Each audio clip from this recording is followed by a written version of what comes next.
ஆகுக என்னும் புன் என்ற சொல்லால் அனைத்தையும் படைத்தவன் நீயே.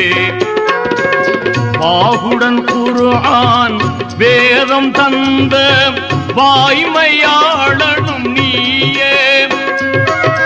அனுதினம் உன்னை மறவாதிருக்கும், அனுதினம் உன்னை மறவாதிருக்கும் ஆற்றல் நீ தருவாயே. அருள்மழை பொழிவாய் ரஹ்மானே, அருள்மழை பொழிவாய் ரஹ்மானே.